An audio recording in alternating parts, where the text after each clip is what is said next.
Even if you don't understand exactly what's going on, something is wrong, and we appear to be headed towards an end point, and it seems to be coming fast. We don't have a lot of time to waste. I think we better grasp what's going on so we can overcome our enemy and the maze of traps they've constructed for us. My special guest is Michael Tsarion. He is a seeker of truth and researcher of the occult, the New World Order, and alternative history. He was born in Ireland but travels extensively in his quest to unlock the mysteries and awaken the many people that are still asleep. I'm honored to have him as a guest today. His website is michaeltsarion.com. That's Tsarion.com. Michael Tsarion, welcome to Don't Tread on Me. John, thanks very much. It's nice to be on the show finally. I'm a big fan of your work. Well, it is a real honor for us. I've been looking forward to this for quite some time. Michael, before we get to my first question, let me also invite a friend of yours, Max Igan, to the show as co-host today. Max Igan, welcome aboard. Hello, John. Nice to speak to you again, mate. Nice to speak to you too, Michael. Great honor to have you on the show, mate. Nice to be with you, Max. Now, Michael, the controllers of history and those that seem to be redefining words control the world. Who are they, and what is their main objective? Well, they have many objectives. It's not a simple, of course, there's a hierarchy of control. And so the objective is different on each tier of this great pyramid of control. But what you're probably addressing here is the top level here, which is where my work focuses a lot. I'm not that personally concerned on some of the lower level political shenanigans that go on. A student of history can put that together, pretty quickly. It's the old divide and rule system all the way down. But at the top of the pyramid, I've tracked the people back to they're either ideological and in some cases even biological descendants of a group of solar cult dynasties that came out of Egypt and out of the world, the ancient world, a particular warped branch. This is the executive steering committee that then, through their matrix of control, basically decide on where the ship of states are going. These are the people that are behind the royal dynasties of Europe and England. These are people who are behind the senior lodges of Freemasonry and various other occult secret societies. Of course, we're not talking about the street level, lodges in which an ordinary person like ourselves could perhaps join. The first 3 degrees of Freemasonry. I'm not necessarily implicating that kind of Freemasonry, but certainly the bloodline, the higher lodges, the lodges that come out of England, and the lodges that contain, the highest figures in the land. These people can be opportunists who want to rise through the ranks, or they can actually be themselves members of these families, both officially and unofficially. We have to understand that there's official, members that you can look up in the genealogies, and then they have unofficial people that may be put in front of us, seemingly autonomous creatures. This is happening a lot in the American context, where we imagine that these guys are in fact just people from next door, people from the street, and that can be in many cases not the case. So we are dealing with people of a very elite lineage, but who may be put before us as ordinary people's champions. But again, going back to your question, the top of the pyramid is a very ancient group that, as I said, either ideologically or from a bloodline point of view, go back to some of the first secret societies in the world, which came out of the Nile, came out of Egypt. This order has been described by many names, but the term that I like to use is the Dragon Court, that William Bramley has often referred to as the Brotherhood of the Snake. And this, to me, is the people that we need to know about, because they are in control of the rest of the matrix, in the sense of, say, MEPs and the various bodies of Europe, the United Nations, NATO, and so on and so forth. Michael, I've been talking to people, I'll just go back to this for 1 second. I've been talking to people a lot about non-compliance and energy channeling on these programs, which is basically not complying with the system and staying in a positive energetic state. As pointed out by many people, and even now scientifically confirmed by people like Greg Braden, that we can literally control this reality ourselves through our emotional state. And the elite know that if you can control the emotional state of the people, you can literally control their reality. I've been talking to people about a battle that's actually taking place right now and suggesting to them that it's a battle of energy being fought in a higher realm. I was wondering if you had any thoughts on that, and what you would have to say about the ritualistic nature of some of the things that the elite do, and what this battle is all about, and what would be a good way of dealing with this battle. Well, we go into this. I've just released a program 1 of a DVD series we're doing called The Architects of Control, which actually delves very deeply into your question there, because it's of paramount importance. We are living in a situation in which daily there is a bombardment, an injection, an infusion of trauma, memes, trauma elements, almost like an infection, in order to keep man out of this state of what you might call positive thinking. And of course, it's a little bit deeper than that. It's about the loss of selfhood. It's about the tremendous reliance that people have on the state apparatus. It's about working their psychology so that they, instead of finding selfhood, they become submissive, and therefore this then emboldens the world controllers. And in the DVD project, we talk about two routes that lead to mass control. The first being that there is this psychological warfare, the war on consciousness, which is predicated upon making sure that man is so traumatized, so fragmented, so misinformed, of course, and all the rest of it, that he is not in his center. He's not a rational creature. He is not in touch with his higher guides. He is not in touch with his own empowerment. That's the first root, and my work is very much focused on that. Then we acknowledge the second root that, of course, is connected, meaning that just to make sure that the first root operates, we have a matrix of control. We actually have an overt matrix of control that, again, feeds man, you see, the negative memes. It keeps him decentered. It shakes up the economy from now and again, every so often. That works through the media. Our special guest is Michael Tsarion, and his website is michaeltsarion.com. That's Tsarion. I do urge you during breaks and immediately after the show to go check that out. A wealth of information about the New World Order and all that it entails. Michael, you were talking about how this is biological and mental, too, with this lineage that is pulling the strings on our puppets that rule over us. It does seem to me that there are two kinds of people in the world, those that want to discover truth and those that hate it. How do you see that? Well, sure. People have been, can you blame them? We've got the media, we've got the schooling systems, we've got mutilated parents who haven't the faintest idea how to raise their children. And the children today, they don't meet any wise grandparents. In American situation, they grow up on television and all the garbage that comes across that, both subliminally and liminally. So, of course, man has deep inside him a great love of, truth, but we have been living in a situation in which the rational faculty, the critical abilities, you see, people are criticized for using that today. And therefore, the only energies that people have, is enough. They only have enough free time, they only have enough energy to basically jump through the hoops of the academic system and try and, gain the perks and the awards that corrupt system offers them. That's about it. To try and then tell that person, well, almost everything you've been told from within academic is a pack of lies, and now you need to pick up the slack and sort of discover the real truth on your own, is sometimes a very tall order for the mass majority of the world. That can only happen with a few key people who've got the gumption and the intelligence and also the passion, you see, to do that job. It's not for everybody.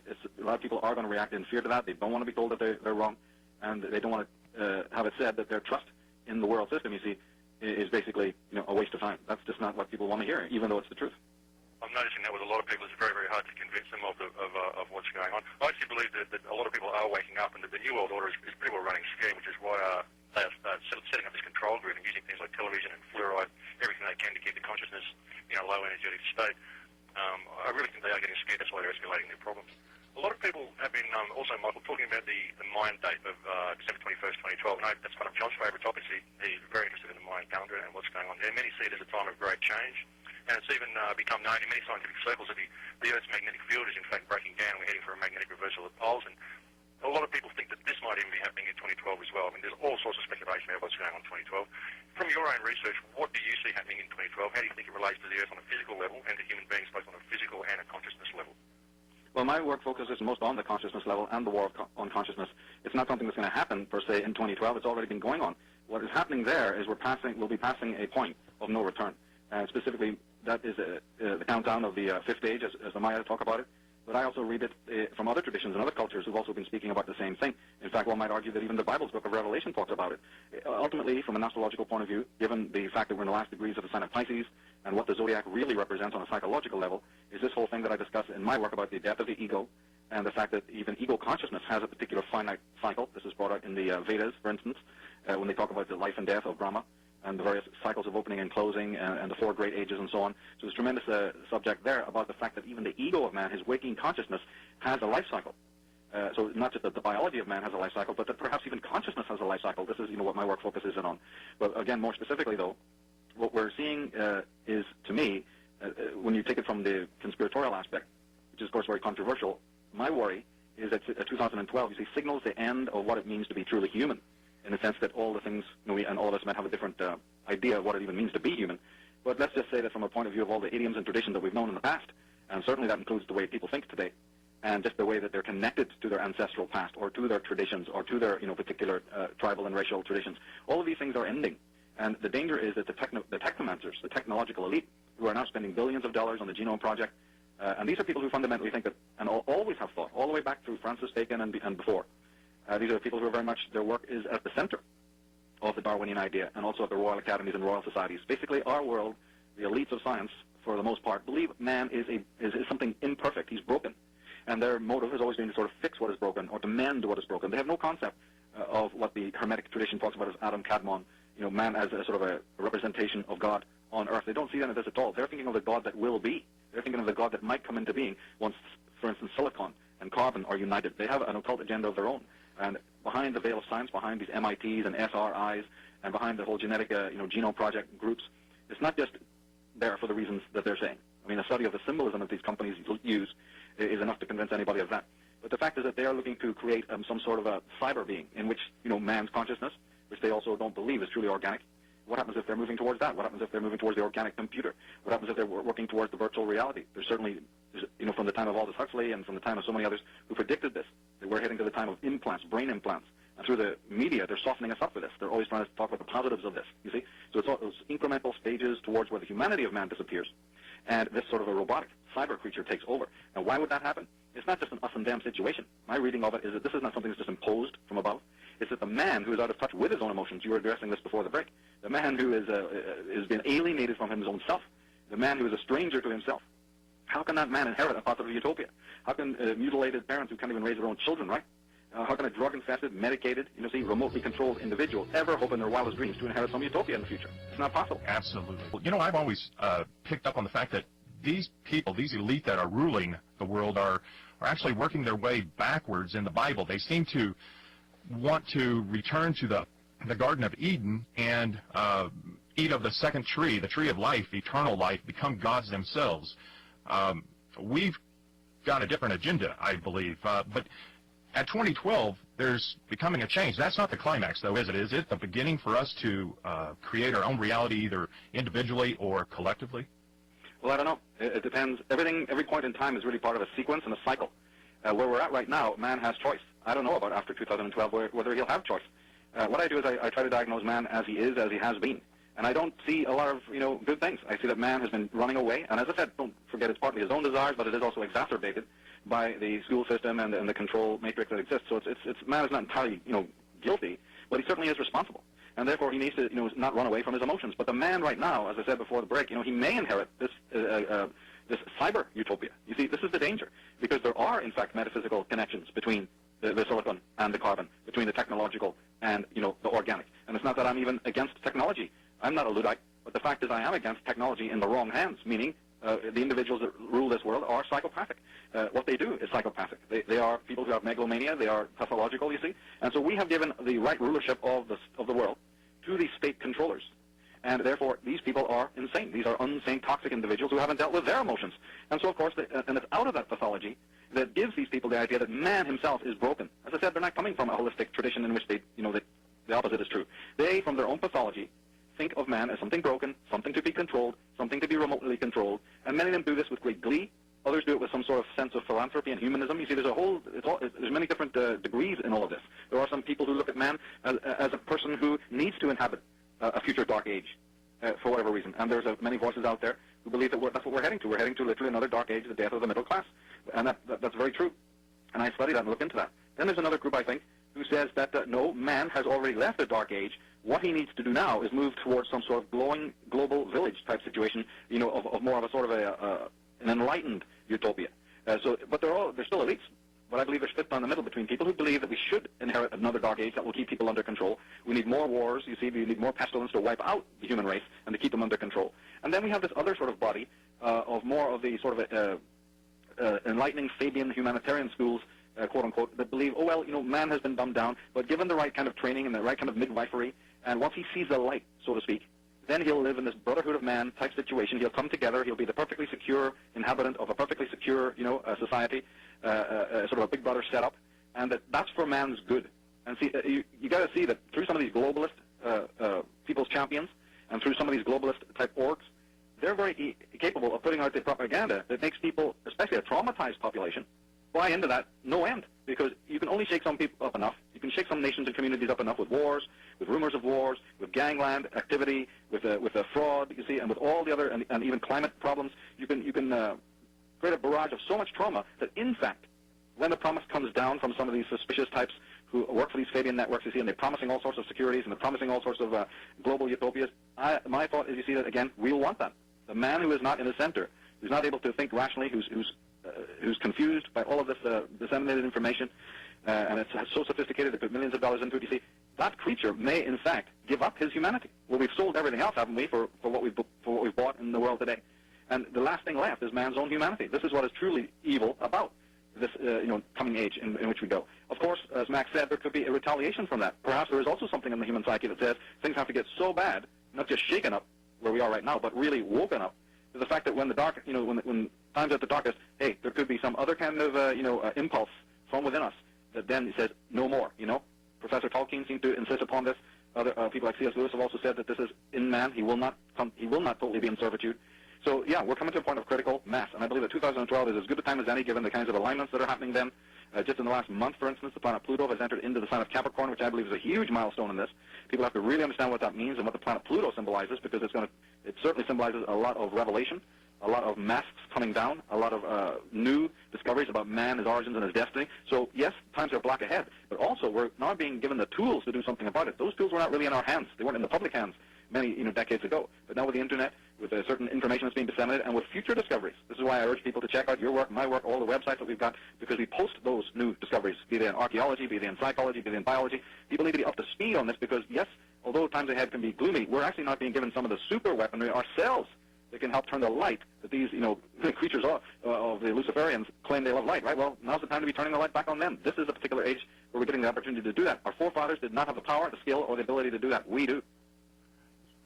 I've been saying to people that the ritualistic nature of the way they do everything, I believe that they use us to channel the energy that they want to create this reality, control this world, like through all the sacred symbolism that they put everywhere. Like the symbolism is just a wash. Everywhere you go, the symbolism is right out there in your face, and through the geometry they put in the streets. Like they use us to actually create the type of energy they want to create this world. I agree with that 100%. Yeah, well, I've been seeing this everywhere. It's very, very hard to get people to wake up to this sort of thing, and it's going on everywhere. It really, really is. But I think the battle of energy, I think the battle of Armageddon that everybody is waiting for is happening right now. I think it's a battle of energy that's taking place on a higher realm, and that people need to wake up to this. Yeah, I agree 100%. Not too much research has been done on how crowds, how masses, how thinking, how negative emotions is actually a form of energy, and how that energy can flow into the meridians of the earth. I've talked about this in so many programs that I've done, about the synchronic lines and the axiotonal lines and the ley lines and the dragon paths of the earth. The earth is a battery, and the men living on it are leaking energy, and that energy is going somewhere, right from your house, right from watching the TV, right from the domestic sphere. We are bleeding off, various forms of energy, both positive and negative. And these individuals have the know-all, and they have even the technology to be able to manipulate and use that particular discharge of negative, what we would call negative energy, fear-based energy. They have the power to do that. Michael, you were talking about how the manipulators are controlling the masses. Now they have touted the technology that can read our thoughts. It won't be long, I don't think, before they can eliminate those of us that disagree with them without as much as a whimper from us. How do we fight this kind of intrusive technology? Well, there's many different ways of doing so. My work, again, focuses mostly on consciousness, that people need to become human, find out what it means to be human as opposed to some sort of a technological creature that is just a product of the societies that have existed for so long. It goes back to the heart of, what is the mind, what is the brain, and basically how to find out about your own uniqueness, because it is this person only who can be free. It's this person only who can understand how to work with his higher guides, because you're going to need spiritual protection in all of this, because as you said earlier on, this is some sort of a spiritual Armageddon in many ways. And what my work focuses on is not just about the them and what they're doing. I mean, basically, they're psychopaths, as I said. So you don't need to really be a rocket scientist to work out why these people do what they do. They're psychopaths, period. That's what they do. And they act in a psychopathic way, and they'd much prefer the world to be in a state of total chaos, because that's what psychopaths like. That's what helps cover their tracks, and that's just the kind of climate that they want to exist in. I mean, that's Psychology 101. What can be done against it, you see, is the old Buckminster Fuller adage, that if you don't like the system or you don't like something that operates, then create a new way, so that you can replace the thing that is rotten. And this is where the genius of the human being is coming about. So I don't have really prescriptions, and I know that the human being is a magnificent enough creature as long as he turns within that, as long as he gets in touch with his uniqueness. Now, on the way to that, that's a psychological aspect. On a physical point of view, I would say that legal protection is extremely important. Not to be working in the political spectrum, which is utterly fraudulent, which is utterly manufactured. And by now, I'm hoping that, since 9/11, people even in America can start to see that now. They get a glimpse of the fact that this political pigsty is not the place to be trying to affect real change at all. It's a totally manufactured thing. But that the legal protections, and this is the same legality I'm talking about, that serves to protect the Knights Templars, you see, and the pedophile priests and all the white-collar criminals, you see. Well, listen, if these people get a slap on the wrist, it's because they're up on some of these legal protections. And therefore, individuals need to research that, both on internet and both in book form and so on, and even just up to a basic social level, to be aware of what their rights are so that they can't be pushed around by, the local sort of mafias and the corrupt police chiefs and so forth and so on. Then they need to also study the secret society, levels of control that operate behind the police force and behind the governors and the mayors. They need to become familiar with all this stuff so that they have a certain sense of empowerment, and it's not just hopelessness, because that's what they're disseminating. They want us to feel hopeless. They want us to feel alienated. They want us to feel cowed, you see, and by constantly shaking up the economic system, as they've done quite recently before the Obama election, these are tried and true means. So people need to develop the pattern recognition to find out who is the enemy, what tools do they use, and how often do they use them, how much repetition is involved here, so that they can create a particular climate, you see, to dumb down and weaken and confuse the human race. It's a study. It's not one area, but it certainly must not only be political. It must be psychological. It must be legal. It must be looking behind the veil of reality to discover how this particular parasite operates. You must first diagnose the problem before you can treat it, you see. So we're in that stage now, and that's why people need to put away their skepticism. They need to put away their partisan, affiliations, because these have kind of been manufactured for them.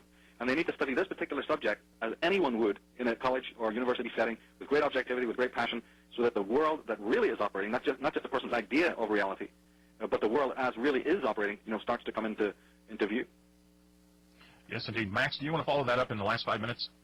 I've been talking to people about non-compliance. I believe that my global non-compliance film was actually posted in your forums, and to say that not complying with the system, staying in a positive energetic state, doing the right thing by everybody, doing the right thing by yourself, because the whole system that they have got in place is all about doing the wrong thing. It's about profiting from people. It's about putting yourself first. It's all self-service, fear. If you can put yourself in an energetic state of love, and you can just not comply with their system, do what's right by everybody all the time, you can literally reshape this reality. I believe that what's happening in 2012 is going to be what we make it, and we're on the edge of the bowl here. We could either fall in or we can free ourselves. I really think that is one of the other aspects is what you're advertising a lot on your website is the free energy, the different kinds of therapy, which empowers you and your family. So start small. It's not something that is going to come from the top down. All the solutions are grassroots. They're about people taking their own responsibility back, getting into horticulture, getting into agriculture, permaculture, alternative, housing, alternative electricity, alternative medicine. This is empowering. It's interesting for people and their families, and that gives the individual then the sense of empowerment on their own individual level, that then you're empowered to move on into your community and with your other friends, because now you have a model. Merely shooting the breeze at the local pub and talking about it, in a sort of an amateuristic way isn't going to convince anybody of anything. But people get very convinced quickly when you have a model to show them that, listen, look how I've done it, look how I'm living, look what I do. Then other people, get the idea much, much quicker than if it's just a bunch of words on a local level. That's not going to work at all. So it's about individuals, sharpening up and getting involved with some of these alternative things and researching it and finding that it works for them. And then from that point, moving out into the world to change other people. What we're too much seeing right now is people, who are not eloquent, people who are not up to speed on a lot of stuff, are running around putting a lot of fear and paranoia out there and sort of saying this must be done, that must be done, and it's like some sort of Alice in Wonderland, kitchen scene. It's like the Keystone Cops. That is not going to work. We need some real cohesive and factual and rational, but very grassroots solutions so that anyone at all in this world can get involved with it. That's the message for the future, both for the children, both for the youth, and for everyone else in the world. But again, must not feel disempowered by thinking, oh my God, this is so almighty big that little old me can do nothing about it. Quite the reverse. It's like Professor Tolkien showed, a single tiny little hobbit has the power to bring down universal evil. It can be done, it has been done, and it will be done again. Yes, indeed, and we just cannot give up.